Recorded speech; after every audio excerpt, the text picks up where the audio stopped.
The stadium fell silent. Not the respectful silence of a tennis crowd awaiting a serve, but the silence of shock. The silence of a world number one watching history unfold before her very eyes. Aryna Sabalenka, the Belarusian powerhouse, the four-time Grand Slam champion, the woman with the most devastating serve in women's tennis. She had just lost her title, but that wasn't what stunned her. What left her speechless was something far more unexpected, something that no ranking could measure, something that no trophy could capture. The crowd. Not just any crowd. A sea of Philippine flags. A roar that shook the stadium. A love so overwhelming that it transformed a tennis match into a celebration of national pride. Thousands of Filipino fans had turned out in full force. They weren't just watching a tennis match. They were witnessing history. They were celebrating one of their own. And they were showing the world what true fandom looks like. Former World No. 11 Sam Querrey asked the question on the Nothing Major podcast that had the tennis world buzzing. Is she the biggest draw in women's tennis right now? Is she bigger than Sabalenka? Is she bigger than Coco? Steve Johnson answered without hesitation. Yes. Dude, it's crazy. Every court Australia, Dubai, standing room only. It's insane. This is not just a story about tennis.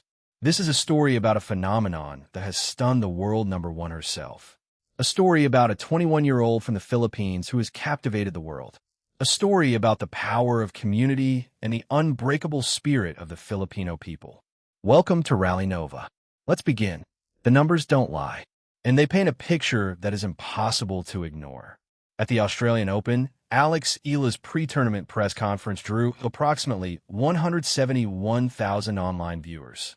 Aryna Sabalenka's? Just 9,000. A player ranked outside the top 50 at the time had generated nearly 20 times the online interest of the world number one. The scenes in Melbourne were chaotic. Hundreds of fans were turned away from Court 6 as the stands overflowed.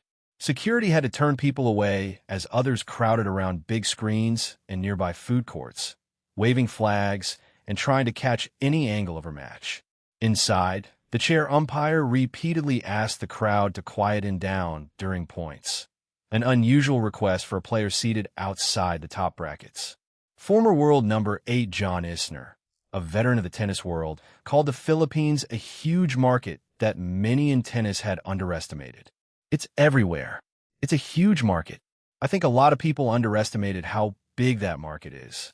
They finally have a star on the women's side of the game. It would be the same if they had a men's star as well. The comparison with Sabalenka was stark.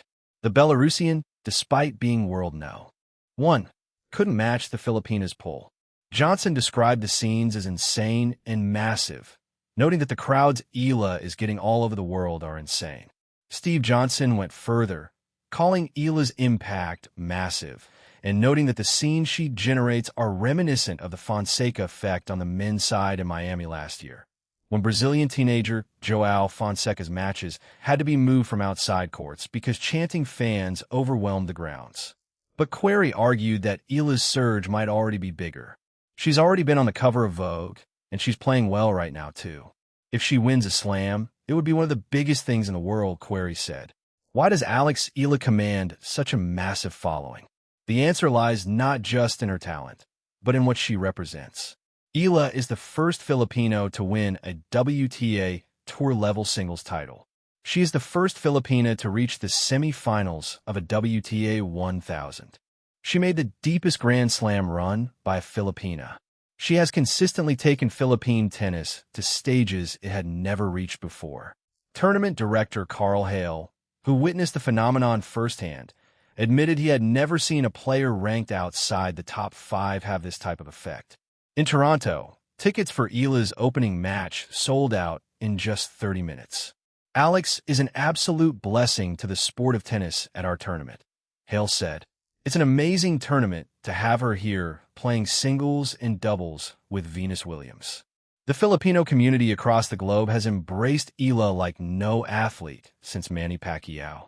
In Toronto, which has the largest Filipino diaspora in Canada, the support has been overwhelming. Thousands of fans packed Sobeys Stadium, waving Philippine flags, wearing custom T-shirts, and creating an atmosphere that many compared to a Grand Slam victory. Diane Castillo, a traveling Filipino journalist and former tennis player, described it as a super wild Filipino crowd. The loudest I have ever heard. It felt like it was in the Philippines. Incredible. Eala herself understands the phenomenon. You can see, I'm kind of like a drop in the ocean when it comes to Filipinos and their pride for their culture and where they come from, she explained. Me, I do a lot to represent my country, and I'm very proud of it. You see, the stadium is full of people who do the same thing. That shows you the kind of people we are and how supportive we are of each other. Even the tournament's food offerings got into the Eala spirit. One vendor changed its chicken teriyaki to a Filipino chicken adobo rice bowl in her honor. The contrast between Eala and Sabalenka couldn't be more striking. Sabalenka, the dominant world number one, commands respect. She has the rankings, the titles, the statistics. But she doesn't command the crowds the way Eala does.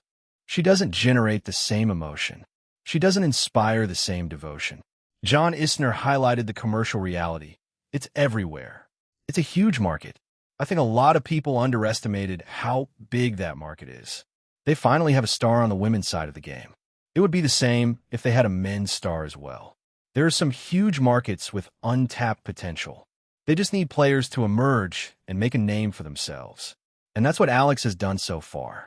Isner added that Eala is definitely one to watch, obviously because she's so good, but just for the atmosphere. You want to tune into her matches just to see what it's like on the court. Querrey emphasized how quickly Eala's star has risen. She was unknown until Miami last year. I think we can all kind of agree on that. But she's just like an absolute rock star.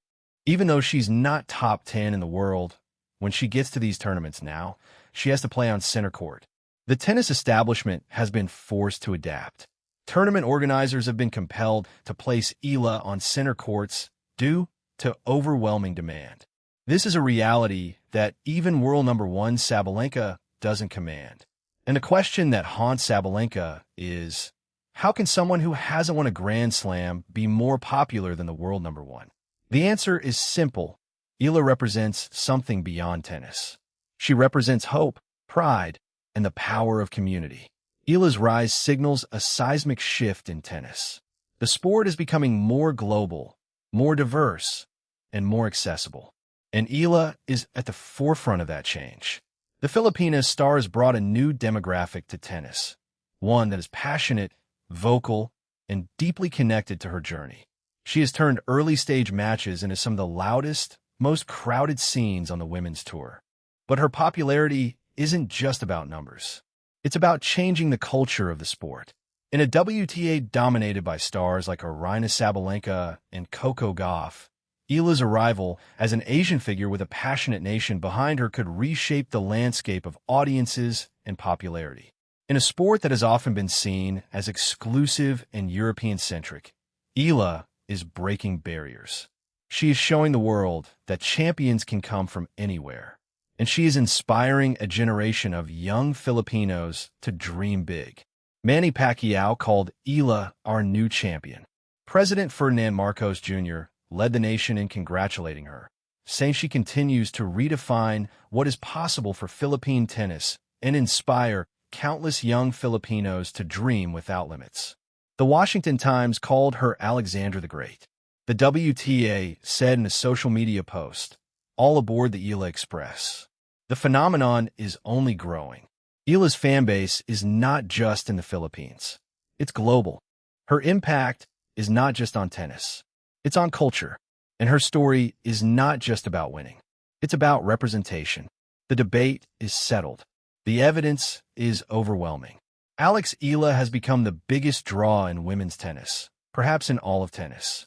Sam Querrey, John Isner, and Steve Johnson, three former ADP players with decades of experience, have all confirmed it.